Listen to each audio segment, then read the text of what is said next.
go over to the Bahamas Bowl, where we got a great matchup.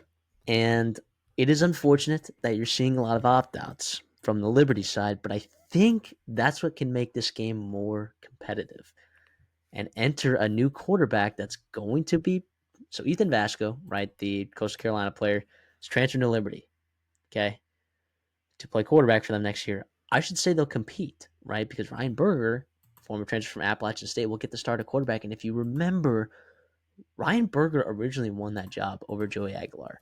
He had an injury in that Gardner-Weber game last year that basically sidelined him for the entire season, and he transfers out there to Liberty, where they already had Caden Salter. So he transfers there, knowing that Caden Salter's the guy, by the way, right after the season that he had last year. I, I think Ryan Berger's belief was that this job was going to be his next year. Ethan Vasco, I don't imagine him transferring to Liberty and him not thinking that he couldn't start at Liberty. But I got to believe that Ryan Berger could be a guy. We haven't seen a lot of him.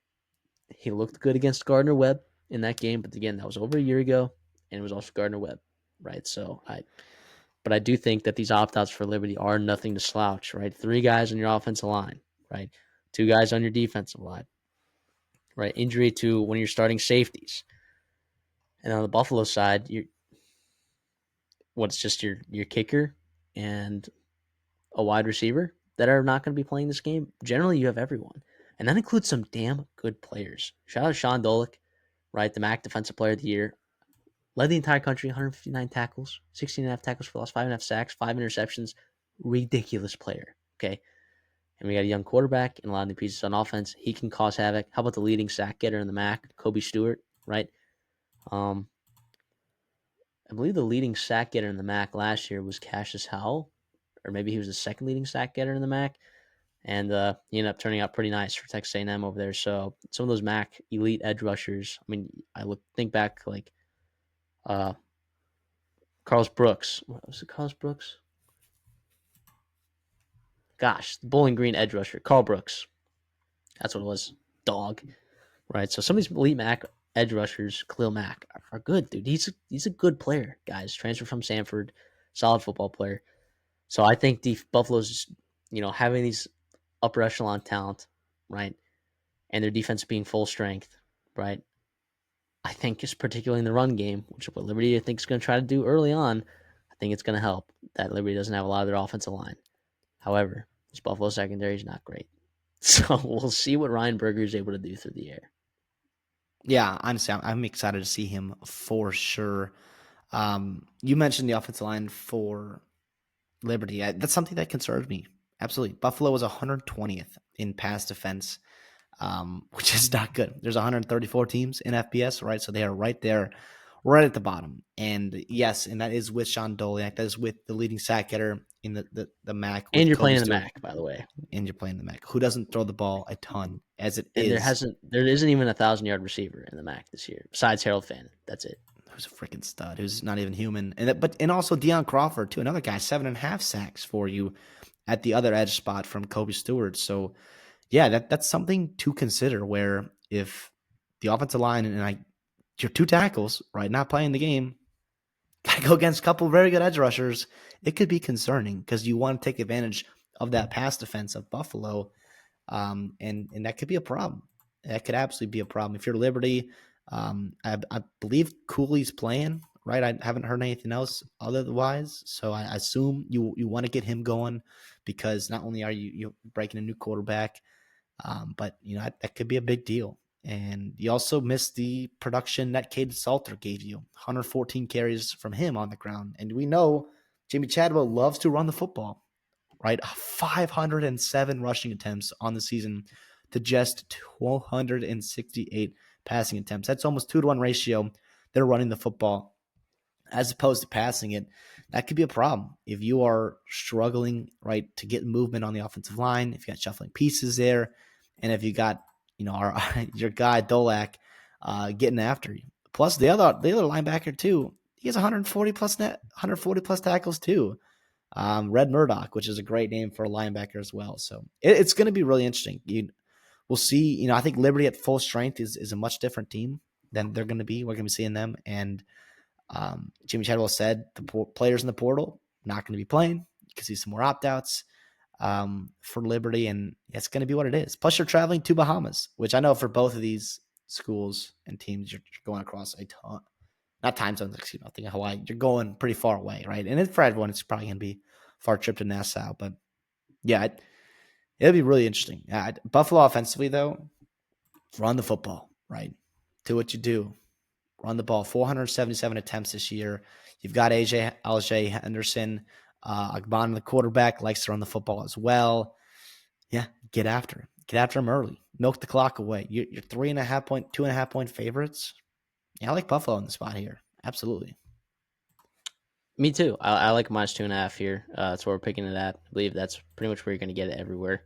If you are planning on betting on this game, which I know some of you are waking up early Saturday morning to figure out what you want to bet, you just typed in, Liberty versus Buffalo preview, and here you are, which is awesome. We love having you guys here.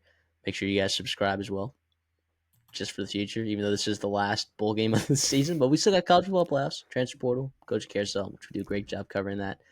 But I wanted to ask you, and I have an answer. Coaching edge. Is it Jamie Chadwell in Liberty, or is it Buffalo and Pete Lembo?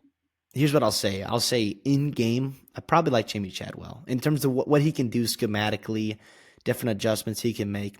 But you want to talk about having over a month off and getting your team ready to play in this football game? Yes, Pete Lembo. Pete Lembo is a master motivator. He is incredible. What he does building a culture. And also, I will say, schematically, not half bad as well. What he did to special teams at South Carolina was incredible, and how explosive they were on the special teams at the special teams unit. So, yeah, I like Pete Lembo in terms of like having them prepared to show up, right? Like locked Yeah, in, ready to go and win 9 games at Buffalo in year one. yeah, that'd be nuts. And by the way, Pete Lembo's no stranger to the MAC. If you don't know who Pete Lembo is, we're huge Pete Lembo stands, right? From when he was South Carolina special teams coordinator, back when he was on Ball State, right? When he left Ball State, okay, he left there with a record of 33-29. You're like, okay, well, whatever, okay. He is the only coach, right? And by the way, Brady Hoke also coached there as well. He's the only coach to leave Ball State, in the last 30 years to have a winning record at Ball State when he was there. That is a terrible program. Mike New left there right after Pete Lembo left, right in 2015. Mike New's been there since 2016. He's 40-63, right? Uh, yeah, it's a tough place to win. Even though you're in the MAC, it is a tough place to win football games, and Pete Lembo did it. He walks into Buffalo, a program that was an absolute disaster. Maurice Linguist, oh, look at him. He was going to turn around this program. He takes a cushy job at Alabama now. What's this disaster program going to do? I'll tell you what it's going to do. It's going to hire Pete Lembo, who has experience in the MAC and experience coaching in tight situations. You got a guy who is an absolutely unbelievable coach at the special teams level, a master of mastering the details. You got a guy who's just an unbelievable football coach who will probably get a shot at Power Five pretty soon. But yeah, give me Pete Lembo, dude. As good of a coach as Jamie Chadwell is, right? As good of a coach as he is, I think Pete Lembo is a dude, and I can't wait for him to keep proving it over and over again. So yeah, I'll lay Buffalo -2.5, and I really don't have a problem with it. Now the issue is like Caden Salter, for how good of a player he is, right? And I know injuries kind of limited him a little bit this year. Throwing the football was not necessarily his thing, right? And you had guys go in the portal at the receiver spot that were really good for you last year that you didn't necessarily have this year. What happens if Ryan Berger is just really good throwing the football, right? Like, what if he just starts throwing pretty balls and starts tidying his thing up that secondary? That's one thing you're gonna have to run from. You're gonna run into a problem, right? Buffalo is not keen to playing from behind.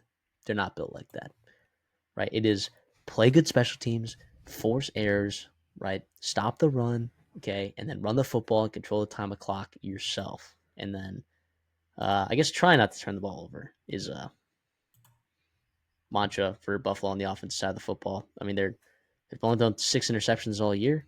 They've only lost 7 fumbles. The turnover margin for them it's been pretty favorable this year. So I like Buffalo in this spot, man. I really do.